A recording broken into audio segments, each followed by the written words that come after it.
doing. So, first of all, just a few words about principles of this method that is called World Cafe. Or I was told we can call it group puzzle. What will actually happen in the language of World Cafe is that we will try to harvest the collective discussion that is our phrase. I guess there is a short piece of information in the booklet where you can read, and you can Google it, and it's worldcafe.com, etc. etc. That's more or less enough about the method. But what will we do? First, I will invite Yoga to present an introduction about our challenge today. Taking up most, if not all, of the points that were raised yesterday in the debate, and I believe even this morning, and we could all say that you have been active as a kind of live blogger in that sense, but we will present. Yeah. Just to give you the general outline, which I said it before, but I can say it again. So, EU ministers drafted a resolution which has 10 recommendations on how education can play a role for the future. On every table, there will be one of those 10 discussed. Every table also has one host. You could now make yourself known to the table by raising your hand if you're the host of the table. So you will know now that these are the people who will stay at the table. In total, we will go through 4 questions of thinking about the statement of the EU ministers, and with every question, we will ask you to go to another table, except if you are a host. Yeah. The papers on the table are meant to allow everybody who is participating to share their thoughts and ideas. Another fancy word for that is co-creation. You're all equal at the table, you can all pitch in and write it down. However, the host will get from us, soon you will get all the materials, will get from us the responsibility to pick up the most concrete things and put it in a separate page. That's how we will try to collect all the discussions that have been going on into a very full set of answers to the 10 statements of the EU ministers. And we are working very hard to try really that in the next meeting that they will have in Paris, in Brussels on 17th, 18th May, to get our common response. So this is not for nothing. Just before that, because then we kick in and we have to stay in that energy of the World Cafe, Louisa Black from the Council of Europe, but I lost where you're sitting now, over there, just had a quick announcement about a project that they are doing that we were not able yet to fit in the program, but I think it's good to use this opportunity to give you a few minutes to explain. Really very few minutes, but there's a project running in the Council of Europe, not linked to history education, but to civics. It's a project that started in 2013 and it will go until 2016. The idea is to create a model of competences. It is inspired by the existing framework reference for languages. And since this January 2015, because of Sharia law, things are running now at a different speed, and there's a lot of pressure to produce this work. I lost yoga, but all right. So just let me check your temperature in that sense. Are you clear about what will happen? Can you guess what I find most important in the procedure? That when I say that it's the next round, that you switch as quick as is healthy for you. And you can just, you can cross to the other side, or you can switch there, but it's important that you are able to take from one table what kind of discussion was there and find a way to translate it, because you will, every table will have a different statement. But generally, we are talking about the same issue. Maybe one more information as we are waiting anyways for the hosts of the table. The procedure for the World Cafe is that when you receive new guests, let's say, at your table, just first of all say, what does it mean that is being written down so far? What was discussed at this table so far, and other people can then bring in what came in from the other table. So do you stay with the same group? No. Okay, so you choose a random table. This is actually one big giant dating experiment.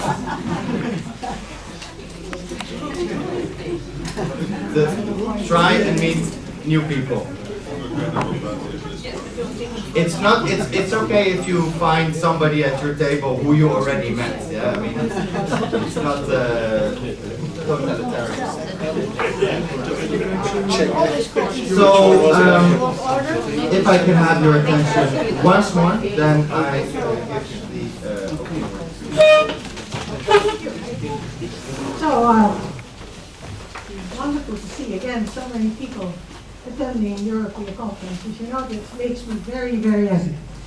Okay, yesterday we heard that education has purpose, and also history education has a purpose. That's a difficult thing because we don't like to be used, but on the other hand, we are a subject in the curriculum and we have to defend why we're there. And Europe here is very clear about that. We want to support democracy, peace and stability. But if you look in the past of Europe, we didn't start there. It's developed in our common thinking. Now, what I did today and yesterday was listen very carefully to what was said and to see if that could offer you some food for thought. I noticed already that Jonathan said, oh, you have to think back and to do. I wanted to help you a little and to give you a bit of an input for discussions you're going to have. Now, one of the things we always have been confronted with is that we are in a political boat. And when Europe started, you could see there were two very important elements. The world of Soviet reality and socialism, communism fell, and so there was a role to rethink history education in that area. It was a political situation. And the other element at the same time was that people were really interested in international cooperation, European dimension. That was also paramount. There were a lot of project ideas about that. And in the 20 years or more, and now more than 20 years, we have been seeing changing political preferences and priorities. And we always had to walk with that story. We tried to develop our own story, but at the same time, we could not avoid being part of that. Now, what we have been observing is that the political interest in education in the last year on a national and on an international level worked very much towards the world of work, entrepreneurship, employability were the very, very big words. And wherever you went, that was very, very, very important. And I remember that I was on the education forum organized by the EU last October, and it was only about that. And I said, took the floor and I said, is there any other purpose for education? Is it not so that we are confronted with some problems in Europe? Citizenship? And it fell in a totally empty space. But then, you see what happens. We have Charles Hebdo, we have the events here in Denmark, we have a lot of threats of horrible things, and all of a sudden the ministers of education under the Commissioner for Education come together in Paris in March, and they all of a sudden decide that yes, promoting citizenship, that is a very important element of the work of education. So you see, it changes overnight when finally people understand that there's a problem, but it's always so bad that there has to be some very bad experience before people are willing to act. Yesterday, it was said that also already on an earlier occasion, that was interesting, in 60 years, the Cultural Convention of the Council of Europe, that ministers also had been together saying basically the same things. But it didn't work through the EU at that moment, but now it's there. All of a sudden, we see that citizenship and how to continue to that is a point.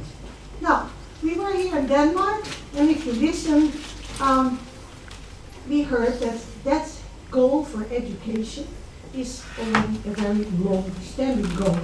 We heard that the emancipation of farmers, workers and women were all acquired by education, which focused on two very important things. It was your personal development, but at the same time it was the ability to participate in a political environment. So here it is obvious that there has been a long tradition and it is not really discussed. The other point, which was very interesting, I think, is to learn how much here in Denmark there is a willingness to spend on education. I'm absolutely sure that some people were very jealous to hear that education is for free up till university level, that people get big allowances even in university for their studies. And another point I think is very important to realize that there are so many school systems which give students the opportunity to start, to restart, and eventually acquire good standing education. So there is really a big interest here in education. And compared to many other countries, and there is quite some evidence from the EU research, is that we have seen a big decrease in expenditures for education. So perhaps the gap between Denmark and the others is even becoming bigger.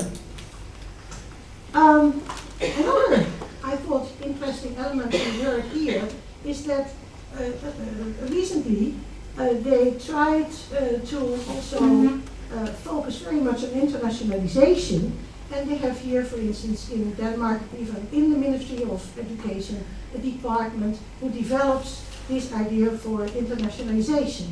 And that is certainly important because the new Erasmus program asks for all sorts of international profiles in schools.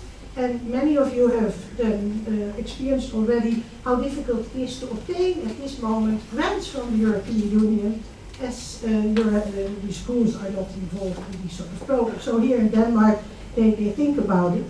And they also think about how to deal with inclusion, the focus on learning to life. So they had a lot of interesting things we heard. And then there was a conclusion drawn from that, and I'm not sure, I mean, if that is really the truth, but at least we learned that there is a very high turnout when people go to the polls for elections. And also that, if you compare that with many countries in Europe, that's a big difference. If we look into the latest European elections, it was horrible to see how low the outcomes in the elections were. So, but at the same time, somebody asked us here already, do we live in a paradise? I think we have quite some political problems in common. Denmark, as well as other countries, we see everywhere sort of political extremism on the rise. We are under the threat of terrorism, and also I think many of us experience that we are losing out on civic rights due to security regulations and whatever. So I think that sort of problems are not so uncommon also here in Denmark. But the problems we have, of course, triggered this declaration of the ministers. And what is interesting, of course, they say we stand shoulder to shoulder and we call for action. That sounds already beautiful, but I noticed that it happened all on the 17th of March, and I have no idea that there has been happening a lot since, certainly at home. And you can, in Paris, say very beautiful things together, but then you have to come home and say, we in Europe have decided that that's not very popular sentence, so what is going on? But good, here is 2 two documents. One is the declaration, and the other document is even a small reaction of the Parliament on the declaration. Now, I'm not going to read this whole declaration, but some things are interesting, because yesterday, for instance, there was the question, yeah, but what values are they actually talking about? Now, here it said that we have the support of fundamental values that lie at the heart of the European Union. Respect for human dignity, freedom, including freedom of expression, democracy, equality, the rule of law, and respect for human rights. And another element they find important is that protecting and strengthening European spirit of freedom, a spirit which values critical thinking as much as respect to others in line with the values of the Union. They call for renewed efforts, and that's fine, but if you really look into what they're writing, then you see that basically they are not going any further than where they are now, because they refer to the present programs in the EU. Now I can tell you those programs are all focused on employability, issues of getting people with very little opportunities to work, or whatever, and the word of citizenship and supporting these values is nowhere mentioned. So it's interesting that again they say about efforts, but it's difficult. Then they also know what is the